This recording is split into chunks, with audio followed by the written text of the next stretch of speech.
Apa yang sudah terjadi di Bahrain itu jadi pemicu buat kita berbuat lebih baik lagi. Pak Ketua, tanggal 15 lawan Cina. Ya. Juru kunci, orang akan pasti bisa menang nih.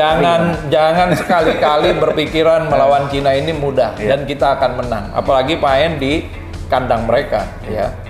Jadi semua tim adalah tim yang kuat yang harus kita kalahkan dengan kekuatan kita, yang tentu saja tidak boleh meremehkan tim yang pertama, dan harus soliditas tim itu harus terbangun seperti sekarang. Kemudian juga strategi dari pelatih itu memang yang harus diterapkan oleh para pemain secara disiplin. Menurut Pak Jaki kita punya kans. Punya kans untuk menang, ya, tapi jangan menganggap remeh pertandingan dan juga lawan-lawan kita.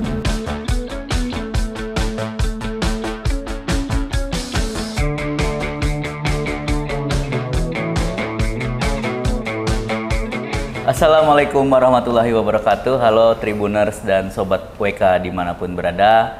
Jumpa lagi dengan saya Eko Priyono, manajer peliputan di Tribun Network. Kali ini saya kembali bersama Pak Ahmed Zaki Iskandar. Tapi kapasitasnya beda nih ya Pak ya.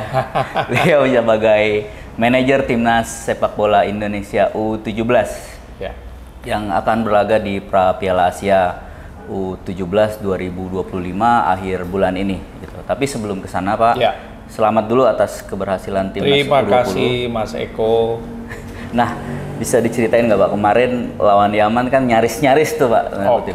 Nah itu ketika peluit akhir dibunyikan, apa sih Pak yang kebayang di tentu saja yang pertama rasa syukur kepada Yang Maha Kuasa dan juga atas doa dan dukungan dari masyarakat Indonesia, tim U20 kita bisa masuk ke babak putaran final Piala Asia 2025 di Cina nanti. Kemudian ya tentu saja ini semua adalah hasil kerja keras tim yang dibangun hampir setahun lebih oleh Coach Indra dan para asisten coach, di mana dalam setahun lebih ini kan juga ada setiap event ada evaluasi, ya. Maka dari itu nanti pun persiapan ke Cina kita juga akan melakukan seleksi lagi dari pemain-pemain yang ada, yang tentu saja sudah didaftarkan long listnya ke Piala Asia nanti, ya. Nanti dari sana akan ada seleksi lagi sampai ke tahapan nanti bulan Februari 2025. Di situ nanti akan ada penetapan tim, ya, 23 pemain yang kita ikut sertakan di pertandingannya. Oke. Ada perkembangan terbaru nggak Pak soal pemain keturunan? Untuk sementara kan kita ada Jens Reven. Kemudian hasil dari Tulun dulu kan kita ada beberapa pemain yang kita rekomendasikan untuk dijadikan pemain nasional diaspora. Ada 2 yang kemungkinan sekarang sedang diproses, Tim dan Dion. Selebihnya nanti kita lihat lagi dan kita seleksi lagi pemain-pemain baik yang ada di dalam maupun diaspora yang ada di luar. Gitu. Jadi enggak serta-merta tim yang kemarin kita pakai lagi, enggak. Ini semua nanti akan ada evaluasi dan juga seleksi kembali. Coach Shin Taeyong kan menyaksikan laga lawan Yaman itu, dan dia kasih pandangan mungkin ya sebagai pelatih bahwa di belakang tuh butuh pemain yang lebih tough mungkin gitu. Ini evaluasi internal lagi. Memang stok pemain kita yang ada pada saat ini adalah yang kemarin bisa kita ikut sertakan, ya. Nah, mudah-mudahan nanti yang salah satu diaspora yang kita proses ini kan bahkan dua-duanya malah bisa bermain di belakang. Satunya bisa bermain di central back, kemudian yang satunya bisa di flank. Nah, mudah-mudahan ini akan bisa memperkuat gitu. Apalagi nanti kita juga akan melihat dari seleksi pemain-pemain yang ada baik di dalam negeri maupun yang ada di luar. Jadi kalau kita lihat pertandingan lawan Yaman, ya betul dengan stok yang ada, ya kita bisa bertarung 90 menit sampai selesai dan hasilnya kan cukup juga menggembirakan. Seri yang meloloskan kita sebagai juara grup loh. juara grup ke Piala Asia. Oke. Kemudian untuk tahapan lanjutnya akan ada TC di Jepang dan Belanda atau? Untuk saat ini yang sudah kemungkinan confirm itu ke Jepang, ya, sampai akhir tahun nanti. Setelah itu mungkin kembali ke Indonesia, kita akan lihat. Karena begini, kalau kita ke Belanda di bulan-bulan Januari Februari, suhu ataupun cuaca di sana kan sedang musim dingin. Memang tidak berbeda jauh dengan apa yang kita hadapi di China, tapi jarak. Nah, apalagi sekarang nih timnas senior nih, ini kan kelihatan nih, ini akan menjadi masalah gitu ya. Apalagi kalau kita dari Eropa, terlampau jauh. Apakah nanti kita akan lakukan TC di Indonesia, kemudian datang lebih early ke Cina untuk penyesuaian dan lain sebagainya, atau mungkin juga TC di negara lain lagi. Ini selepas Desember kita sedang menyusun programnya, masih belum diputuskan. Siap. Ya. Ke senior Pak Jaki, euforianya sangat dahsyat. Tapi kemarin ada kontroversial, saya bilang tuh wasit gak beres. Ya masa dia golin 90 di menit 9, iya, overtime 99 ya.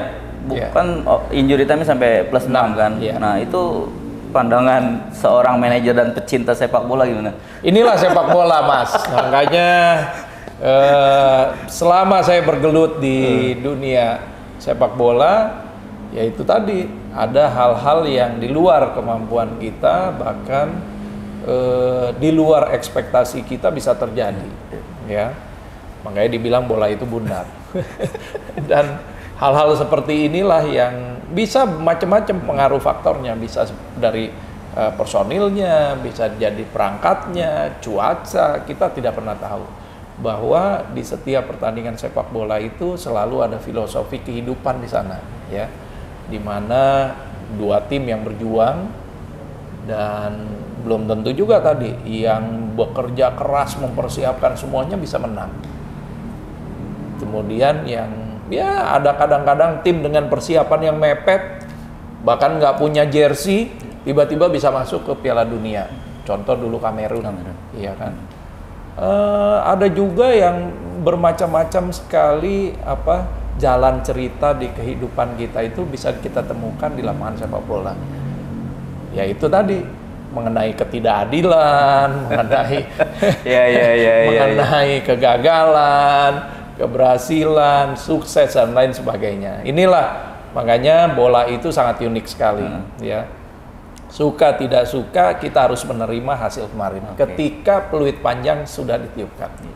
Tapi sebagai koreksi kan Pak Jaki di U20 dan U17 ada koreksi juga bahwa kita tuh harusnya berlama-lama dengan bola atau wasting time-nya lebih cerdik lagi. Itu gimana Pak Jaki? Kita melihat di luar para pemain yang ada di dalam. Betul. Dari kacamata supporter nih. Kalau di dalam mah udah. Kalau di dalam itu nggak berbeda suasananya dengan kita yang berada di tribun atau yang ada di layar kaca. Itu sangat berbeda sekali suasana di lapangan, apalagi kita sebagai pemain yang bermain dengan 10 rekan kita ya, 11. Disinilah kita lihat bahwa nggak mudah loh main bola. Dalam hitungan bahkan detik itu bisa merubah sesuatu. Makanya pada saat break ataupun sebelum bermain kita selalu memberikan motivasi kepada mereka untuk selalu fokus. Tapi tim lawan juga kan melakukan hal yang sama. Bahkan dengan dengan lebih bersemangatnya mereka, apalagi dalam kondisi ketinggalan. Sama main di rumah sendiri. Main di rumah sendiri, itu pun akan kita alami manakala kita dalam posisi Bahrain seperti kemarin. Nah itu, sekarang cuman posisinya kan kita ada di Indonesia nih. Nah ini yang menurut saya, kita kalau melihat dari luar, perspektif kita melihat dari luar, harusnya buang begini begitu. Tapi tidak akan mudah dilakukan ketika kita berada di lapangan, dan apalagi sebagai pelakunya. Gitu. Berarti harus bersikap seperti apa nih supporter kan terbang nih Pak? Suka tidak suka ya kita harus menerima, ya.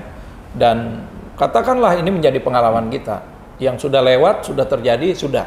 Kita lihat ke depan, kita masih punya beberapa pertandingan dan masih punya harapan kok. Kalau kita lihat dari 3 pertandingan pertama kan sangat luar biasa sekali. Kita main 1-1 di kandang Saudi, kita bisa menahan Australia di kandang sendiri gitu ya. Bahkan kita punya peluang menang di kandangnya Bahrain. Nah inilah yang membangun mentalnya para pemain kita nanti untuk menghadapi pertandingan selanjutnya. Jepang nih sekarang ini posisi paling atas, nggak pernah kalah dan juga dengan selisih gol yang sangat luar biasa. Ini tantangan kita lagi.